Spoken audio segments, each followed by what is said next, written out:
Hello, everybody. Good afternoon. Thank you for stopping in.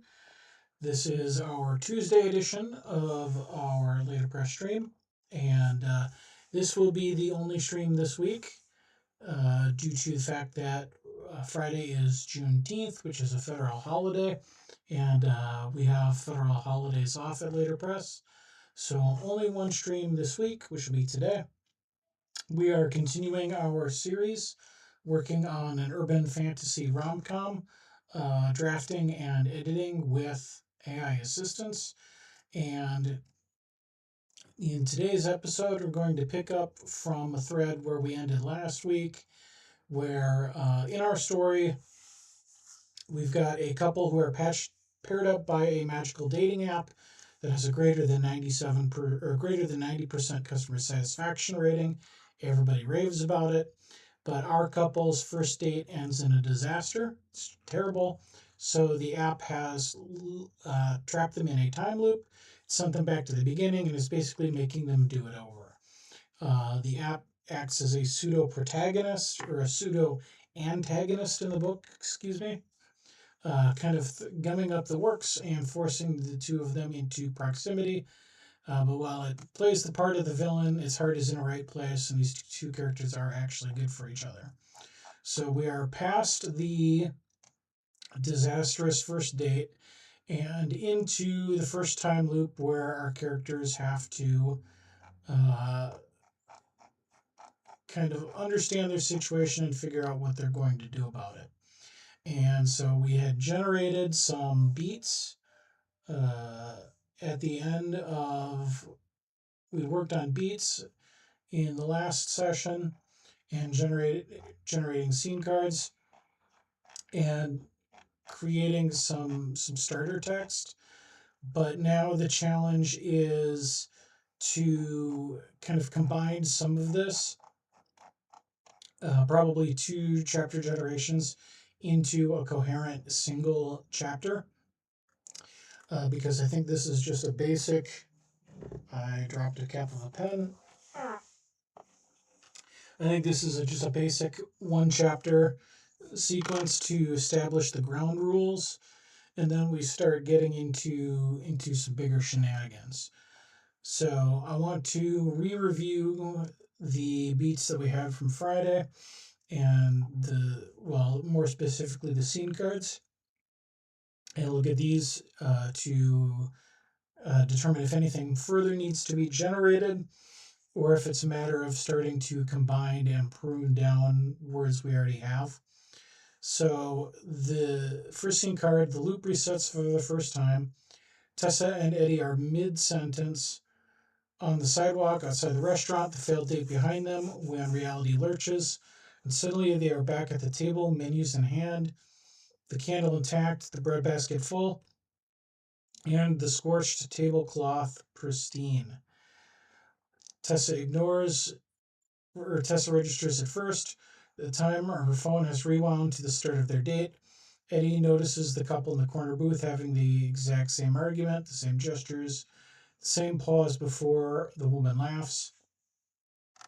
I'm going to zoom this in just so that the text takes up more real estate for those viewing it.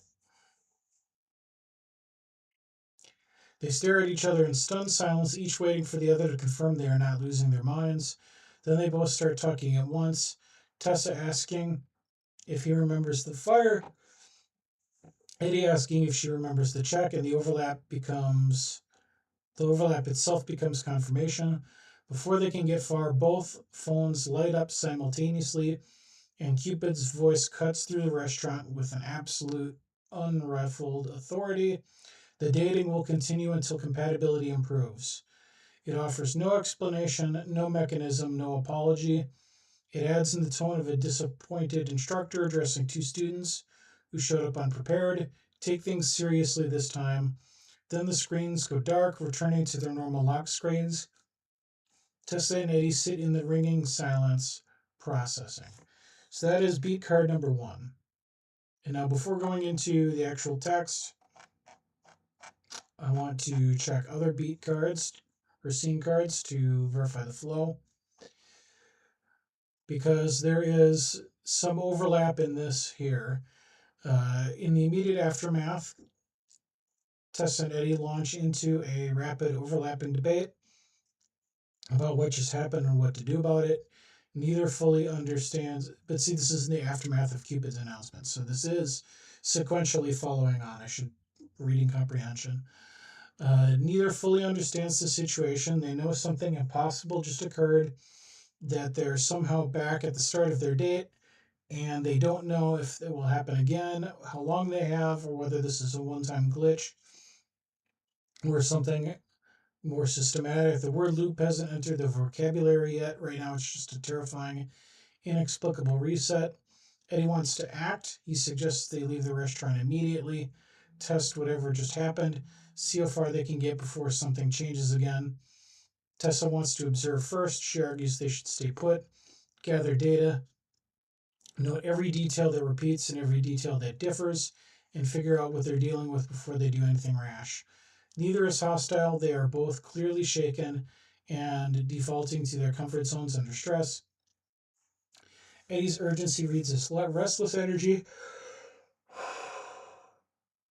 Ugh, sorry for the yawning, folks. I am not used to talking very much during the day. Uh, Eddie's urgency reads as restless energy rather than aggression.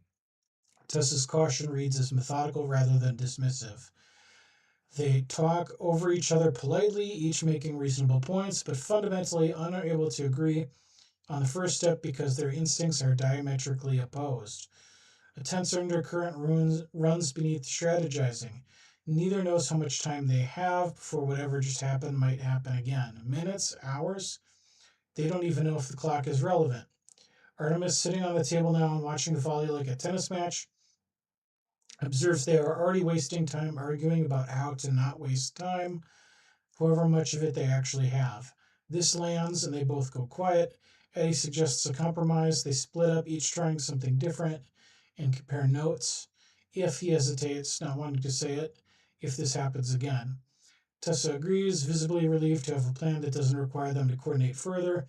They stand, nod at each other with awkward courtesy of two coworkers assigned the same project, and head in opposite directions. Neither acknowledges that this is technically still their date.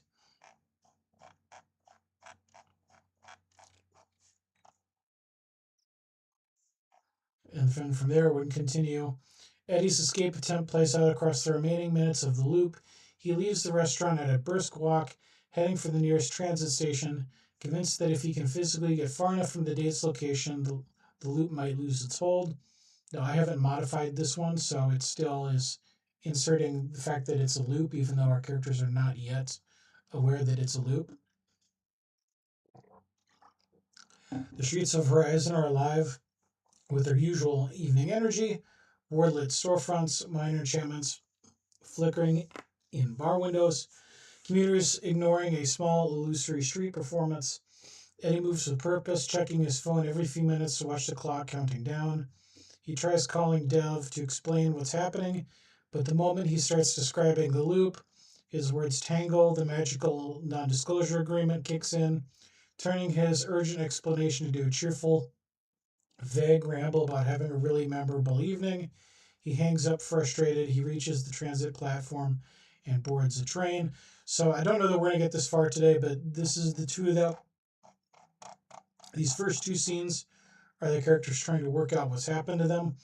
And then the next scene after that is Eddie trying to just do his own thing and take matters into his own hands.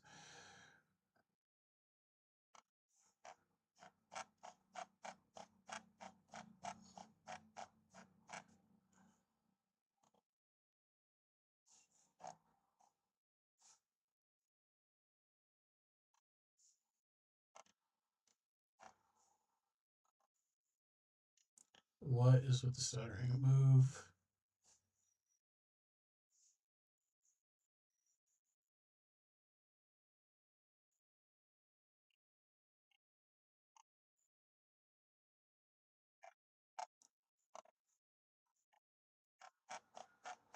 Hang on. Okay, I'm gonna do this. I'm gonna do this manually because I want everything. I want it all in the same chapter. Add a scene card. General, it's Eddie.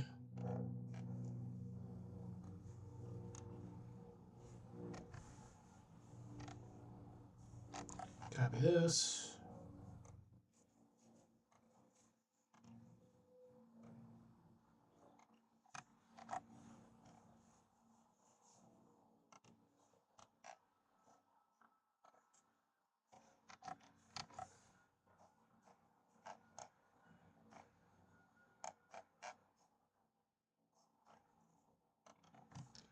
Copy that in there. And now delete this chapter.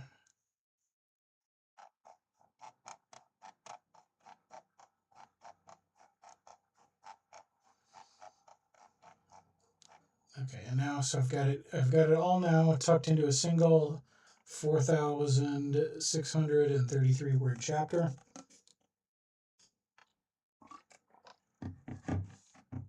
And so now we can review and edit it down from there. So what I'm going to do here first is we're going to kind of read through it, the existing initial draft, highlight areas of opportunity. I'm going to see if things are workable in their base form as is, or if I need to do some regeneration and substantial changes to it on the base before we want to dive into it further, and make sure that this first scene logically and coherently connects to the next scene. And once we're through that, then potentially be diving in a little bit deeper. So the word good night was still forming somewhere behind him when the world hiccuped. That was the only way Eddie could describe it later, a hiccup. One moment he was on the sidewalk outside the restaurant, 3 steps into his retreat, already reaching for his phone to text Dev something cutting and final, something like, "You owe me $5,000 and a new sense of self-worth." The cool horizon evening had been pressing against his neck, and the failed date had been receding behind him like a building he'd walked out of and never intended to enter again. Tessa had been mid-sentence behind him, something polite and closed off, the kind of goodbye that sounded like a door locking. Then the air folded. So there could be some condensation here. Not violently, not this, but this. This is a common AI writing sentence structure to be mindful of when you see it, because that is something I tend not to do in my own style, so I will modify it when I see it. Not violently, not with any sort of flash or dramatic rupture, just a soft, nauseating lurch, like missing a step on a staircase that wasn't there, and the sidewalk dissolved beneath his feet and reformed as a chair. He was sitting. His hands were resting on something smooth and heavy, a menu, leather-bound, gold embossed, open to the appetizers page. The candle in front of him burned with a steady, unbothered flame, its wick fresh and white at the tip. The bread basket sat between the salt and pepper shakers, full, untouched, pat of butter still holding in its rosette shape. The tablecloth was pristine, not a scorch mark in sight. Eddie's grip tightened on the menu. He could feel the weight of it, the slight give of the leather binding under his thumbs. This was real. This was the same table, the same restaurant, the same everything, except everything was wrong because everything was exactly right, exactly as it had been an hour ago, before the bread, before the fire, before Tessa's cat had editorialized their mutual failure to a room full of strangers. His jacket straightened. He could feel it. Yeah, this is, well, I would condense some of this down. We'll try that with a prompt when we get to that point. His jacket was straightened. He could feel it the way he tugged it into place when he first walked in. That little self-conscious adjustment he always made before meeting someone new. He'd already unstraightened it over the course of the evening. He loosened up, leaned forward, rolled his sleeves. Yeah, we've got 2 paragraphs about how things are the same. We don't need that one. He looked at his phone. It sat on the table beside his water glass, screen up, where we'd placed it at the start of the night because he'd read somewhere that putting your phone face down on a first date signaled disinterest. 7:14 p.m. The reservation had been for 7:15. If that's the case, I would probably want to fact check these details again against the earlier timeline of the date. Make sure things line up. His stomach did something architectural, a load-bearing wall giving way somewhere in his midsection. He stared at the numbers, watched the colon blank. The time changed to 7:15, right on schedule, as if the evening were just beginning, as if he hadn't already lived through it and come out the other side wanting nothing more than to go home and never open a dating app again. Something was wrong in the corner booth. Not wrong, that was right. That was the problem. The couple, the woman with the silver earrings and the man with the blue sweater, were arguing. Again, we don't need this many details about things being the same.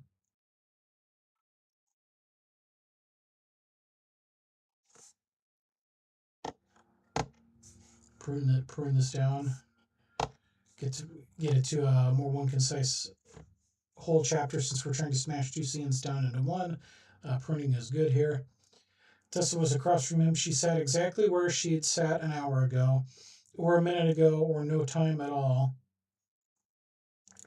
With her own menu open, her posture composed, her expression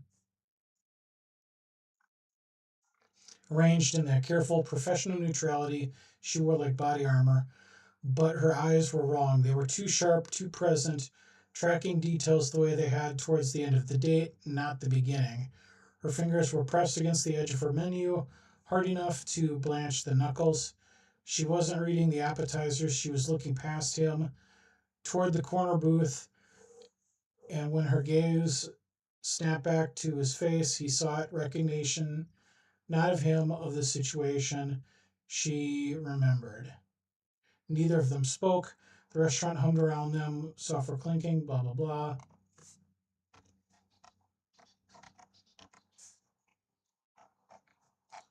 All right, I want to try taking all of this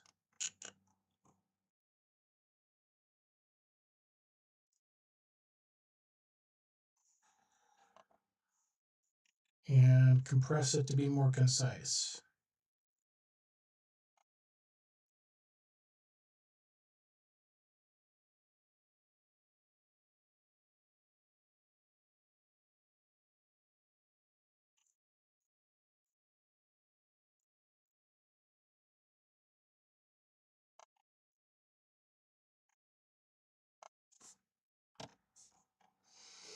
All right, the word goodnight was still forming somewhere behind him when the world hiccuped.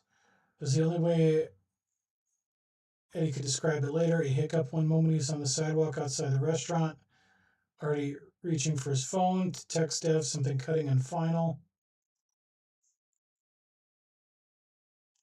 Tess had been mid-sentence behind him, something polite and closed off.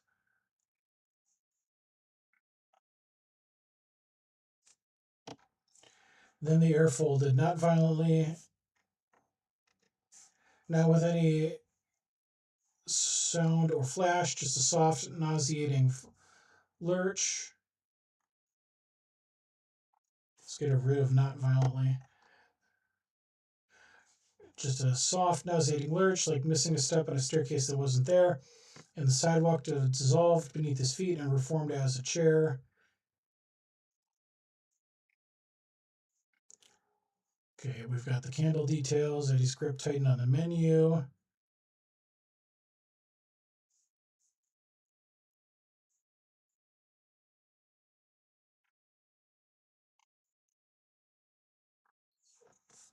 I'm going to shorten all this down to Eddie checked the time on his phone. 7:14 p.m. The reservation had been for 7:15.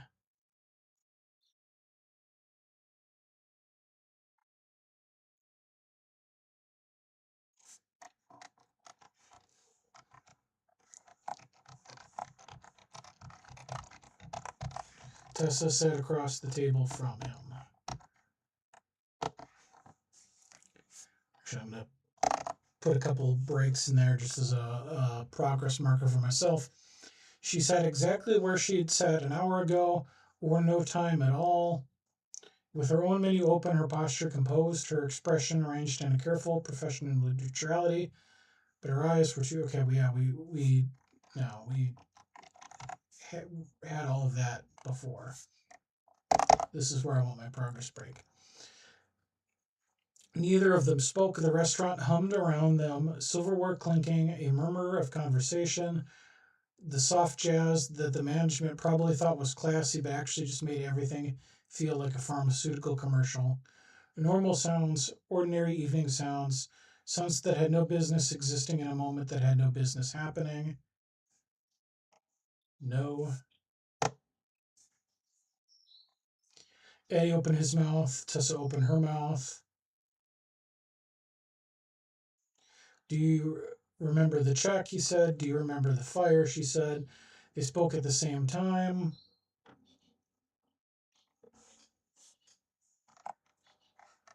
Eddie and Tessa spoke at the same time. Do you remember the check? Do you remember the fire?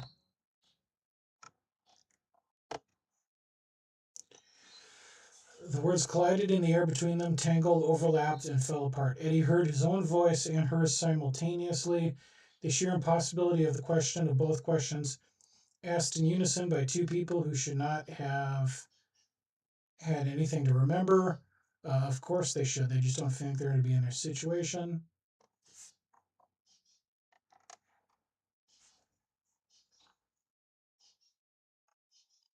You remember. I would change that line to something like, I'm getting a sense of deja vu. The candle, Tessa said, it tipped. The tablecloth caught fire. You grabbed your water glass. You were already standing up. Artemis jumped out of my bag. Your cat told the entire restaurant we were painful to watch. She's not my. Tessa stopped, corrected course. Yes, that happened. All of that happened. Then we split the check and we walked out in opposite directions, and now we're back. I don't think we need that much summary of the whole situation, so I would probably cut this down, but for now I'm going to let it stand because I want the whole shape of the thing before I make further edits. But we have cut about 400 words so far, which I think is a good start. The words sat between them like a stone dropped into still water, back, as if back were a reasonable thing to be, as if time were a revolving door they'd simply walked through again, coats and all.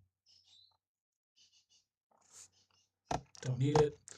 Eddie pressed his palms flat against the tablecloth, solid, real.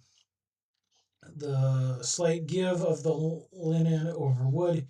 He remembered this table, the wobble. It had a wobble. He noticed it when he came back from the bathroom the first time, and it had been gone, and he'd assumed the restaurant had decent furniture after all. Now the table wobbled again. Whatever fixed it was unfixed. Oops, I didn't need to italicize. No, we're gonna strip this down. Now we're back. This shouldn't be possible, Tessa said, and yet Eddie gestured at the breadbasket with a calm he did not feel, presenting it like Exhibit A. Full, untouched. I ate 3 pieces of that bread. I remember eating them. I remember the butter was too cold. The butter was too cold, Tessa confirmed. Here we have, repetitive phrasing, which is another thing that AI is more prone to than I think writers left to their own devices. So that is something to keep an eye on. I almost always edit that out when I see it into different dialogue. Just confirmed something about the way she said it, flat, certain, clinging to the detail like a handhold, made him feel fractionally less insane.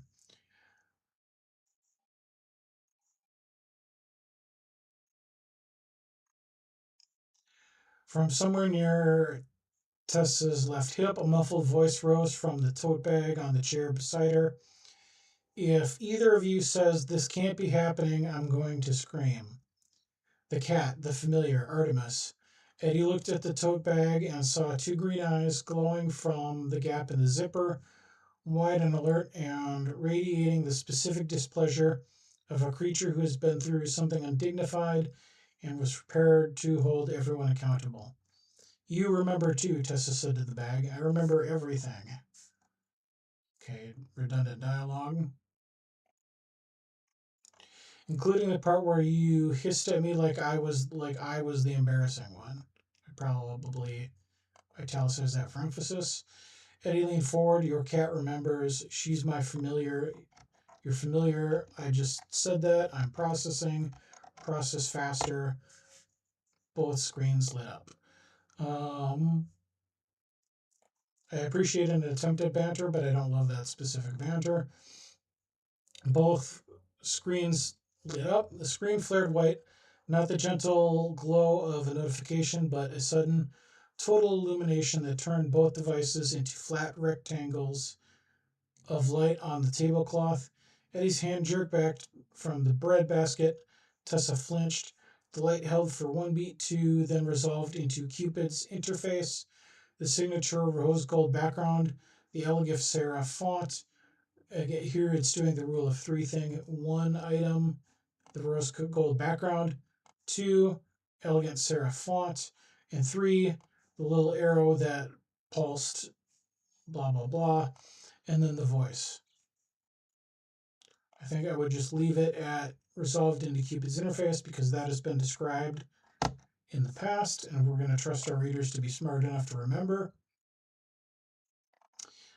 And then the voice.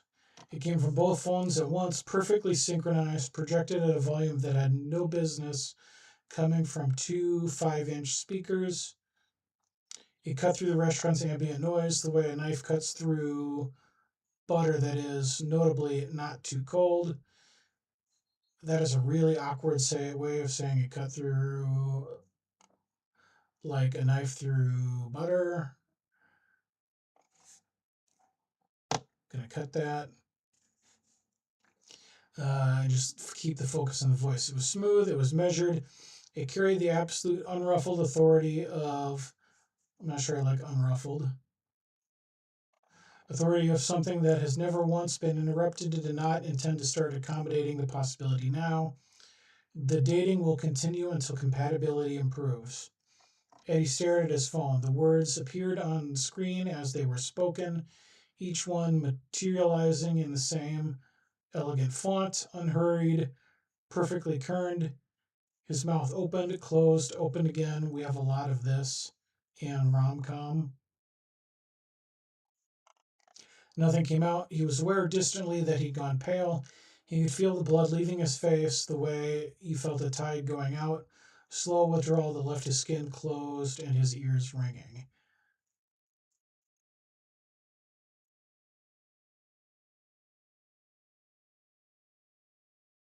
I think I would cut this down to he stared at the phone. He was aware distantly that he'd gone pale. So let's just condense that down to his reaction a little more closely. The voice continued. It did not pause for their reactions. It did not acknowledge their expressions or the fact that Tessa's right hand had curled into a fist on the tablecloth or that Eddie's brain had just divided itself into two warring factions, one screaming and one taking notes. It simply added, with the precise intonation of a disappointed instructor addressing two students who had shown up to the final exam without having done the reading, take things seriously this time. Then the screens went dark. And again, I would cut this down.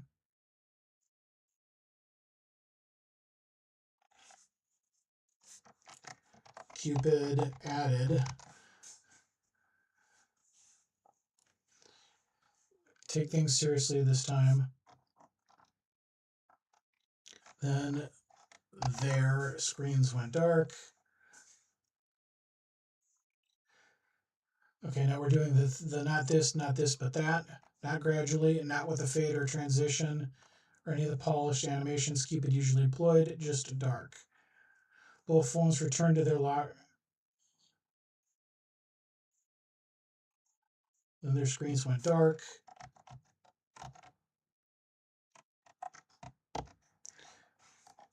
Both phones returned to their normal lock screens simultaneously as if nothing had happened. Eddie showed the default mountain landscape he'd never bothered to change. Tessa showed a photo of Artemis asleep in a sunbeam, which he caught a glimpse of before she turned it face down. The restaurant continued around them. The jazz played. The couple in the corner of the booth moved on to dessert menus.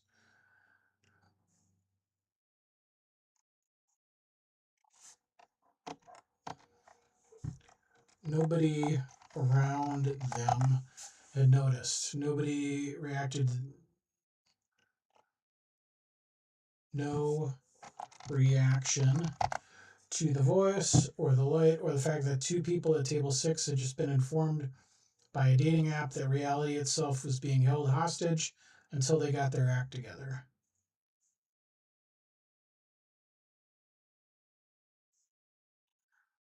I would say no reaction to the voice or the light, nothing.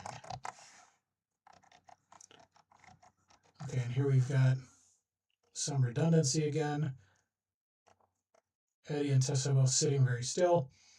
Artemis from the bag said nothing, which was somehow louder than anything she'd said all evening. The silence between them was not comfortable. It was not the silence of two people who had run out of things to say. It was the silence of two people with too many things to say and no idea which one to start with because every possible opening sentence led to a place that did not make sense. I think I can boil that entire paragraph down to one sentence. So I'll come back and work on that. Eddie broke first. He picked up his water glass, took a long drink, set it down, and said with the careful neutrality he'd learned from years of sitting across from people who were dead and upset about it. So that was Cupid. That was Cupid. The app. The app that just told us. I heard what it said. Okay, this would be another moment of attention.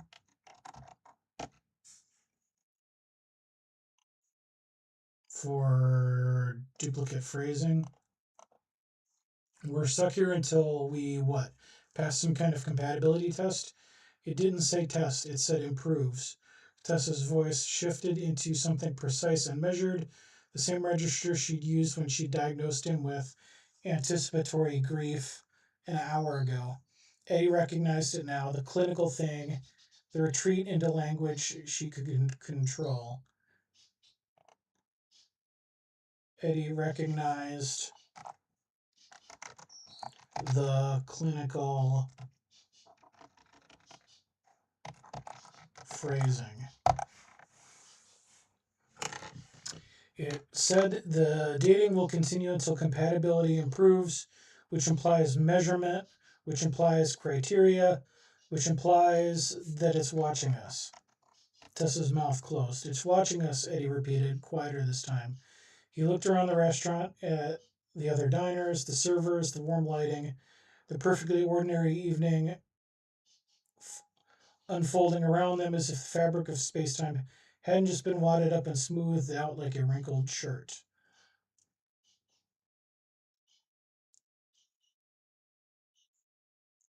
It reset everything, the time, the food, the people. That couple over there is having the same food they already had, the same words. I watched her do that thing with her earring twice now. Okay, there's a little bit too much emphasis on things are repeating, which our readers are smart enough to know.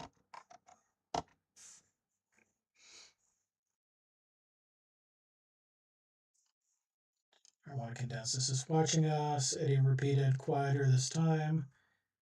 He looked around.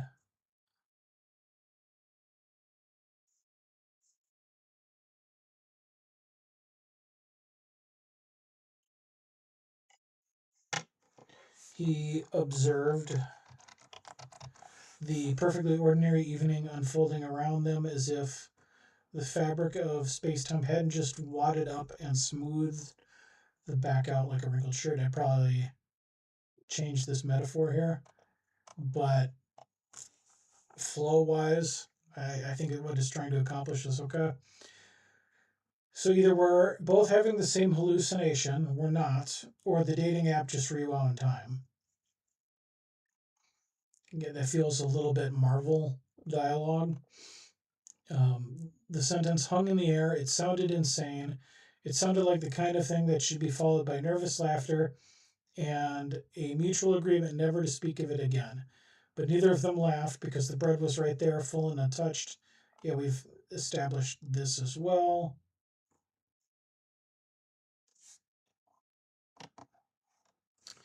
Eddie looked at the candle. He had a vivid, specific memory of watching it tip, of his hand closing around the water glass before he even made the decision to reach for it. Instinct, the same instinct that kicked in when a spirit started destabilizing and you had to ground the room fast. He remembered the hiss of water hitting flame. Okay, we're reliving details of the last chapter again.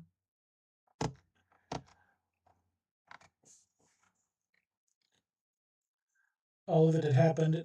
I'm going to put a blank in here because I might want to insert some filler or some transitionary statements of my own. All of it had happened. None of it had happened. Both of those things were true at the same time.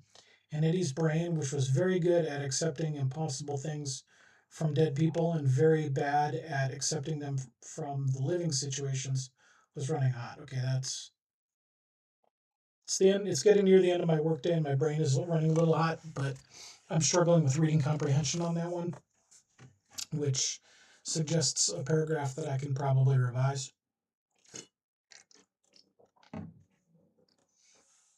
Okay, Tessa said. She placed both hands flat on the table, deliberately like she was performing a technique, feet on the floor, hands on a surface. Eddie recognized it. He'd seen grief counselors do the same thing. Okay, we need to figure out what's happening, yes, and how to stop it, yes, and why a dating app has the ability to manipulate time. Tessa paused. That one might take longer. Eddie almost smiled. It was a small and involuntary and gone almost reflexively, a reflex he couldn't quite suppress. The same reflex that made him crack jokes at funerals, the same impulse to find the absurd seam in any terrible situation and pull. He saw Tessa notice it and he looked away toward the breadbasket because looking at her felt like too much right now. We have maybe some hints of attraction in there. I would condense that down, probably play that up a little bit more. From the tote bag, Artemis shifted. Her head emerged fully from the zipper, ears flat, eyes scanning the restaurant with the focused intensity of a predator, assessing a room full of threats. It said, "Take things seriously this time," she said, which means it thinks you didn't take them seriously the first time. We took them seriously again. Okay, here again, repetition of phrasing. So I would change one or the other when I see it. Artemis fixed him with a stare that could have curdled milk at 20 paces. You open the date by telling her you work with the dead and you don't believe in small talk. She responded by diagnosing you with anticipatory grief.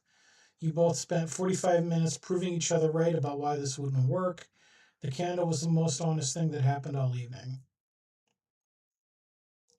This is really close, um, but I would probably pay it in edits and revisions. Look back to the prior chapter to recall some more specific lines of dialogue, or punch this up a little bit more because Artemis is supposed to be the unfiltered, uh, basically the voice of Tessa's own subconscious. So Artemis kind of will go shooting with both barrels, things that Tessa thinks but doesn't want to say. And so this would be one of those moments to really kind of use Artemis as the mouthpiece for what Tessa's own opinion about the date was that she is unwilling to admit to herself. So I can see, so the phrase as written is not wrong, but it is something that I would look to say, okay, here's the moment where I want to slot in that specific beat in greater detail. Eddie opened his mouth, closed it. The cat wasn't wrong. Again, we can pretty much kill anything about opening their mouth and immediately closing it because it's been done a few times. The cat wasn't wrong. I might get rid of that was the worst part. He'd walked in here determined to be authentic, to skip the performance, to say what he meant, and he performed authenticity so hard he turned it into a monologue. He looked at Tessa. First half of the sentence is fine. You lose me in the back half a little bit. Uh, Tessa looked at Artemis. That's not, it's exactly.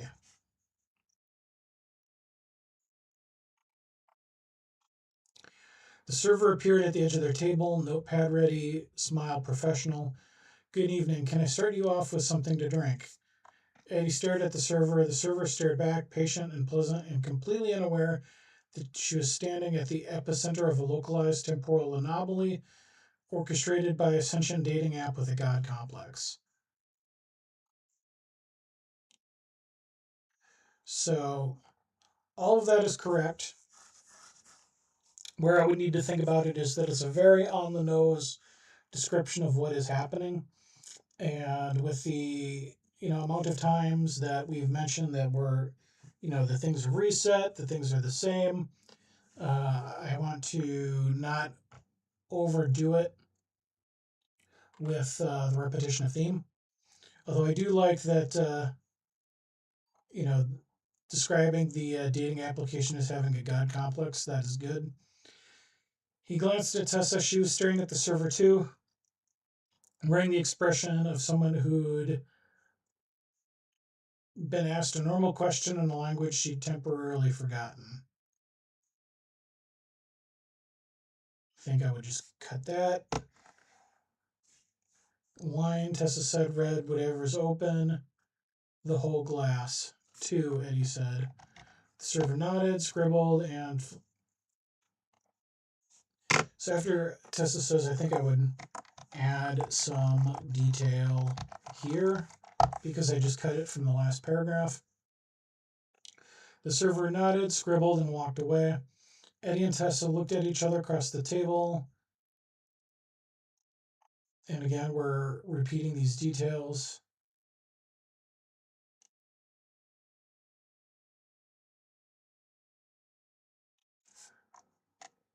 Let's cut that and just get to so.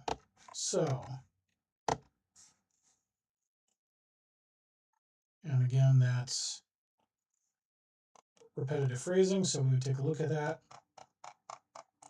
And I want to see, so I've cut this down to 3,500 words now. So we're getting closer to where I see this being word count wise. And now the second half of this, this is where I'm worried that there's going to be some repetition, especially in the beginning here. So Tessa's phone screen stared back at her, dark and ordinary. 7:02 p.m. So yeah, we're back in time. We're talking about the breadbasket and all of that. The dating will continue until compatibility improves. All of that's already established.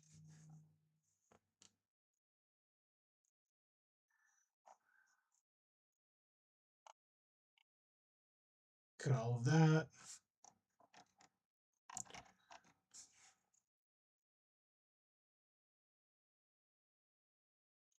Okay, but now I think, so I'm going to bold this as another example of the redundant dialogue. But I think now with that initial part cut out, that this may be new territory. They looked at each other. The restaurant hummed around them, silverware clinking, a murmur of conversation. The soft amber lighting that made everything look like a perfume ad. In the corner booth, the couple had been arguing before us arguing again.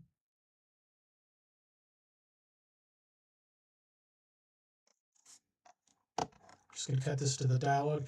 I would need to add some dialogue tags and some descriptions in here. But for now, I'm going to just leave this as the kind of working start. Okay, we need to leave. We need to think. We can think while we leave. We can think better if we sit still and actually stay still and do what? Wait for it to happen again? Eddie's hands were flat on the table, fingers spread as if he were bracing against turbulence. His voice wasn't loud, but it had a compressed quality like a spring held down. We don't know what that was. We don't know if it's going to happen again in 5 minutes or 5 seconds. I'd rather be moving when it does. And go where exactly? Tessa pulled the bread basket towards her, not because she was hungry, but because her hands needed something to do. She tore a piece of formica in half without looking at it.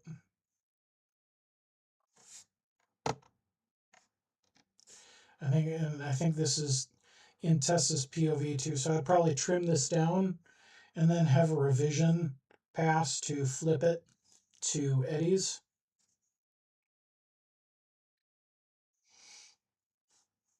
We don't know the parameters. We don't know the trigger. We don't even know if location matters. If we run out of here and it resets again, we've learned nothing except that running doesn't help. We've learned that running is an option. That's not data, that's cardio.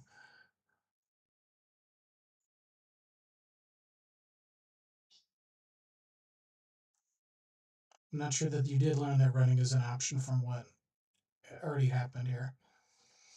That's not data, that's cardio. That's not a bad line. Eddie almost smiled, almost. The muscles around his mouth twitched and then flattened. Maybe we let Eddie smile there. Fine. So what's your point? Sit here and take notes? Yes, Tessa said it without hesitation. That is exactly what I want to do. Look around at the couple in the corner. Are they doing the same thing they did before, word for word? Or is it close but different? Is the server on the same rotation? Is the music the same track? These details matter, Eddie. If we can figure out what's identical and what's variable, we can start to understand what we're dealing with. And while you're cataloging the wine list, whatever just rewound our entire evening could do it again, and we'll have wasted. We don't know that we'd be wasting anything. We don't know how time works in this. We don't even know if the clock she just turned at her phone is real. The clock was real enough to match the first time. The clock appeared to match. That's not the same thing. I don't think that adds anything. Eddie exhaled through his nose. He picked up a piece of bread, looked at it, put it back. We've got a lot of doing things and then undoing them. Opening mouth, close it, looking at bread, putting it back. So I think I've stripped most of those out now, but that would be a thing to be monitoring. Is if there's a habit in the initially generated text of taking an action and then doing the opposite of that action immediately. His knee was bouncing under the table. Tess could feel the faint vibration through the floor. He wasn't angry. She could see that clearly enough. He was scared, and his version of scared looked like a man who needed to be in motion, solving something, outrunning the thing he couldn't name. She recognized the pattern. She'd written about it in her thesis.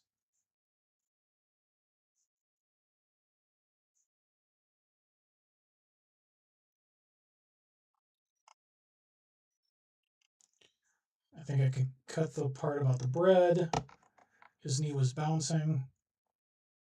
This is all good because it points to her clinical nature.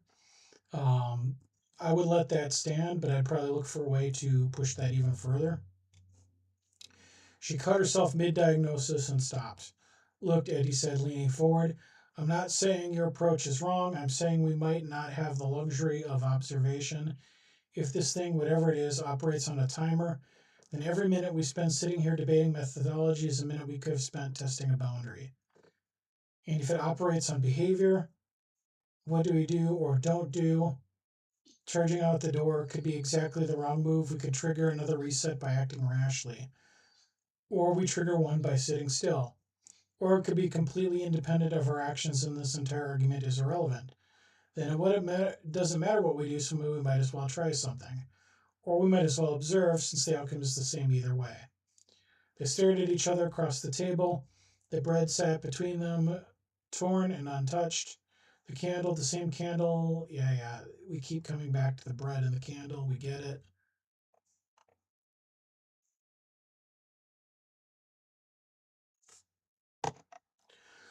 Artemis, who had climbed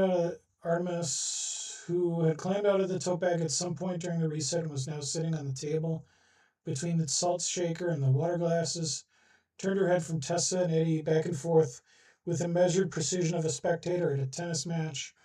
Her tail curled around her paws, her ears rotated independently, tracking each voice. Probably condense that a little bit. You're both doing it, Artemis said. Tessa closed her eyes. Not now. You're arguing about how not to waste time. You've been doing it for. Artemis glanced at the candle as if it were a clock. However long this has been, which is time that you are wasting. The silence that followed had weight. Tessa opened her eyes and found Eddie looking at Artemis with the expression of a man who had just been corrected by a house cat and couldn't find a flaw in the logic. She's not wrong, he said. She's rarely wrong, Tessa said. It's one of her least endearing qualities. I like that part. We would need the. I would just change that slightly, probably like she rarely is. Um, she rarely is. Oops, why do I have caps lock on?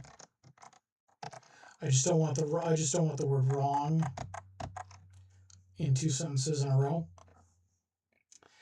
Arnos blinked slowly, which in cat language meant either you're welcome or I will remember that, possibly both. Minor formatting changes in there. Eddie rubbed the back of his neck, the bouncing knee slowed. He looked at the corner booth. The arguing couple had moved on to the reconciliation phase. One woman, I've stripped out most of the mentions of that couple, so I would continue doing that for now. I could always add them back in later, but I need to be careful. There's a line to walk when telling a time loop story. For you need to have enough overlap and repetition in details to establish that this is a loop and that we're seeing the same thing again, but not so many that it's like, okay, come on, dude, we know what's going on here. Stop with the repetition, or that it's bogging down the pace. It needs to be deliberate and considered. What if we split up? Tessa's eyebrows rose. I mean, he held up a hand, not permanently, not like that. I meant for whatever this is. I go, you stay.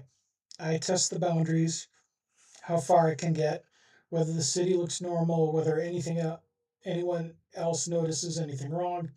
You stay here, observe the details, do your thing, and then if he stopped, his jaw worked for a moment, as if the next word was something physically he had to chew through. If it happens again, Tessa finished for him.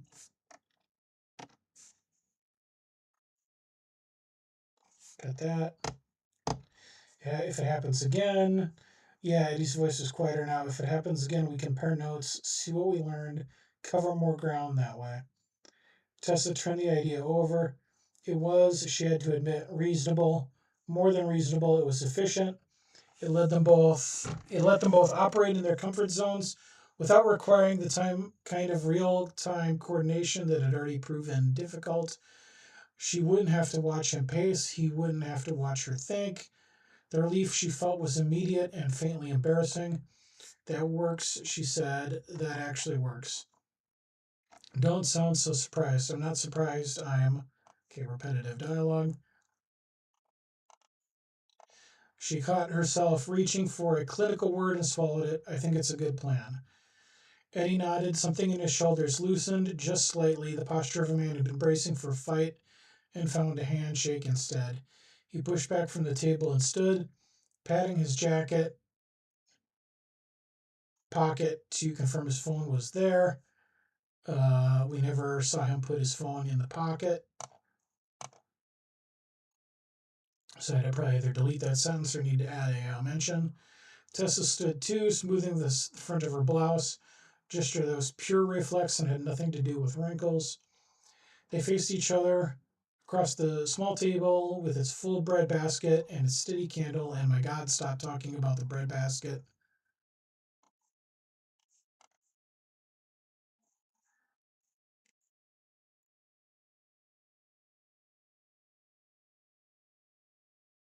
I'm going to cut all of that. So,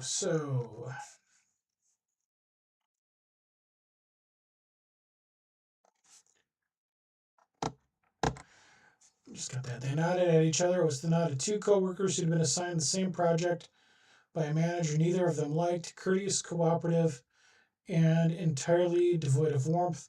A professional acknowledgement that they were, for reasons beyond their control, in this together. I'll head east, Eddie said. Transit station's a few blocks that way. See if I can get on a train, put some distance between me and. He gestured vaguely at the restaurant, the table, the situation, all of this. I'll stay here, watch patterns, time the server's rotations, track the other diners, see if anything deviates from what happened before. Good, neither moved. Artemis looked from one to the other. Any time now. Eddie moved first, heading for the door with the purposeful stride of a man who finally had somewhere to go, even if he didn't know what he'd find when he got there. He paused at the hostess stand, seeming to consider something, then kept walking, the door shut behind him. Through the window, Tessa watched him turn left and disappear into the evening foot traffic on the sidewalk. She sat back down. The chair was still warm. I think Eddie's paragraph I could probably condense.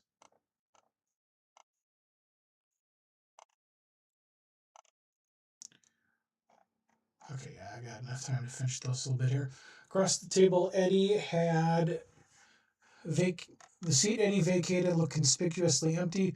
His water glass untouched, his napkin still folded into the restaurant's signature fan shape. It was swans in the last chapter, so that is a continuity error to be mindful of. The server was approaching with a practiced smile, and Tessa was going to have to explain why her date just walked out 3 minutes into dinner, or else sat here alone with a bread basket and a cat and pretended this was exactly how she'd planned to spend her evening. We might actually lose all of this, come to think of it, because I was going to flip this to Eddie's POV so that both sections of this are Eddie. Um, but I don't know, I might flip it to Tessa's too, because then this part coming up needs to be Eddie.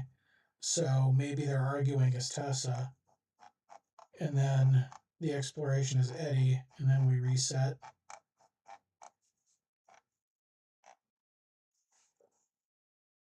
We've cut this down to 3161, so now lengthwise it's in a better place. So now it would just be a matter of polishing things up. But okay, the last few paragraphs. Across the table, Eddie, yeah, his table looked empty. Artemis hopped down from the table and into Tessa's lap, circling once before settling. Her weight was warm and grounding, a small anchor against the vertigo of a world that had just proven it could fold itself in half without warning. For the record, Artemis said, her voice low enough that only Tessa could hear, that was the most functional conversation you've had with a man in 2 years. Ouch. Harsh. We were strategizing about a crisis that doesn't count. It counts more than you think. Tessa pulled a pen from her bag and flipped over the paper. Placemat, she wrote the time, 7:02 p.m. Again, it's not 7:02 p.m.